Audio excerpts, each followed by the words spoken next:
Assim, vamos fazer uma questão para vocês, uma questão recente da Caixa Econômica CESP 2010. Junto ao Conselho Monetário Nacional, funcionam comissões consultivas de A.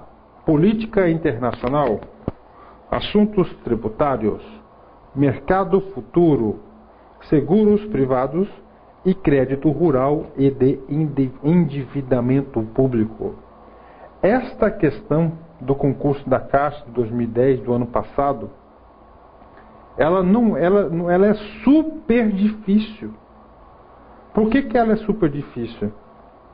O aluno somente tem condições de acertar, saber o conteúdo, se o aluno sabe o que está escrito no artigo 7º da Lei 4.595. Então a questão correta é a letra E, com embasamento teórico do artigo 7º. Como eu disse para vocês, eu vou fazer o seguinte agora. Eu vou projetar aqui a Lei 4.595 de 64 para vocês. E amanhã vou aproveitar e responder essa questão que eu passei para vocês. Então, isso aqui é a lei.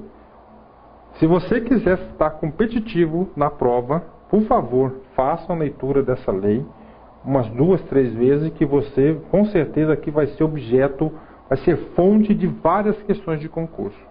Então, essa lei é a Lei 4.595 de 31 de dezembro de 64, que ela dispõe sobre a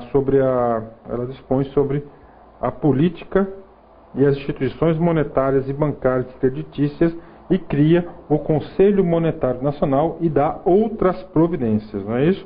Então, no capítulo 1 ele fala do Sistema Nacional. Artigo 1º. O Sistema Financeiro Nacional, estruturado e regulado pela presente lei, será constituído pelo Conselho Monetário Nacional, Banco Central do Brasil, Banco do Brasil, BNDES e demais instituições. O capítulo 2º é do Conselho Monetário Nacional.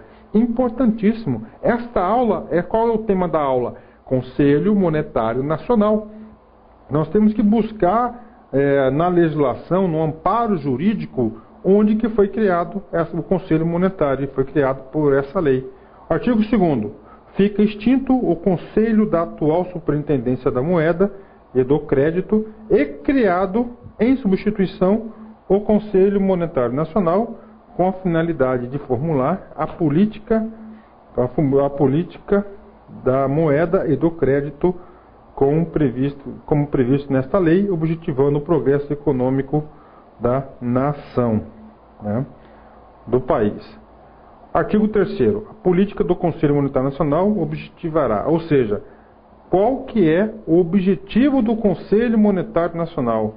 Vamos lá. Primeiro, adaptar o volume dos meios de pagamento às reais necessidades da economia nacional e o processo de desenvolvimento. 2.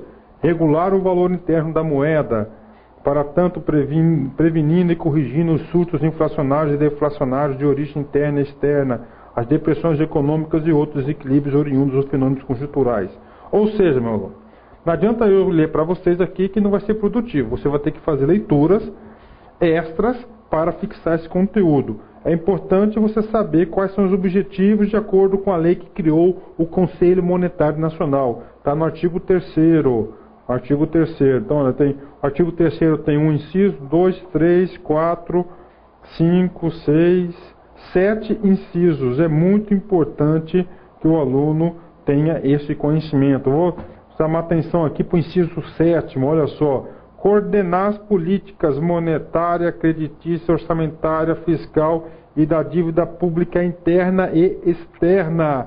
Objetivo de quem? Do Conselho Monetário Nacional. O artigo 4º diz o seguinte: compete ao Conselho Monetário Nacional, segundo diretrizes estabelecidas pelo Presidente da República, ou seja, quais são as competências do Conselho Monetário Nacional. Primeiro, autorizar a emissão de papel moeda. Chama a atenção para vocês. Autorizar é diferente de emitir. Como é que funciona? O Conselho Monetário Nacional autoriza a emissão e o Banco Central do Brasil emite, através com o auxílio de quem? Da Casa da Moeda. Então tem, olha, 1, 2, 3, estabelecer condições para que o Banco Central emita moeda, aprovar os orçamentos monetários, determinar as características gerais das células e moedas. Ou seja, são todas o quê? São todas as competências do Conselho Monetário Nacional. É importantíssimo que você faça essa leitura da lei. Vamos continuar. Vamos pegar o próximo artigo. O artigo 5º diz o seguinte. O artigo 5º.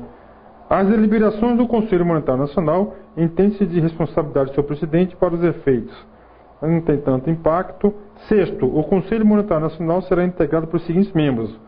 Chama atenção, atualmente, desde 94, o Conselho Monetário Nacional tem somente 3 membros.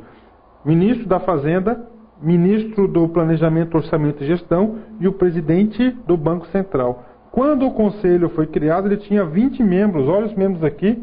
Ministro da Fazenda, que será o Presidente do Banco do Brasil, do BNDES, 7 membros nomeados pelo Presidente da República após a aprovação do Senado Federal, escolhido entre brasileiros de ilibada reputação e notória capacidade em assuntos econômico-financeiros, com mandato de 7 anos podendo ser reconduzidos.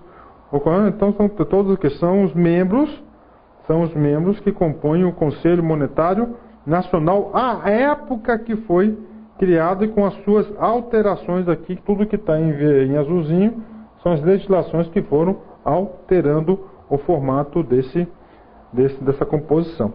Chamo a atenção para vocês que esses dispositivos já estão revogados tacitamente, não foram revogados expressamente. Já teve uma outra legislação que alterou a composição do Conselho. 7. Junto ao Conselho Monetário Nacional funcionarão as comissões consultivas. Olha só, comissões consultivas. Professor agora irá voltar para a questão. Olha a questão aqui. Junto ao Conselho Monetário Nacional funcionam comissões consultivas de. Então o aluno somente consegue acertar essa questão se ele pegou a lei e estudou a lei seca, senão ele não consegue estudar. Primeira comissão consultiva, bancária. Não é o caso. Da bancária, olha os representantes aqui, Conselho Nacional de Economia, Banco Central, Banco do Brasil, BNDES, Caixa Econômica, Banco do Nordeste, Sociedade de Comércio, não é isso? Todos. Segunda comissão consultiva, de mercados de capitais. Terceira, crédito rural. Crédito industrial, constituído por representantes, são as comissões consultivas, não é isso? E vamos ver a resposta aqui, crédito rural, letra E. Aqui, mercado futuro, lá é mercado de capitais, então poderia induzir o aluno ao erro. Então a alternativa correta é a letra E, crédito rural é a alternativa correta desta questão. Ou seja, da Lei 4.595 sobre o Conselho Monetário Nacional, você deverá estudar do artigo 1º ao artigo 7º. Chama a atenção dos artigos que dizem sobre atribuição e composição, e dessa da comissão também consultiva tem que dar saber mais ou menos saber quais são as comissões, pelo menos, que a banca examinadora pode querer cobrar isso de vocês. Legal, meus alunos? Assim nós concluímos a nossa aula sobre o Conselho Monetário Nacional, CMN. Fique com Deus, um grande abraço e até a próxima. Tchau, tchau.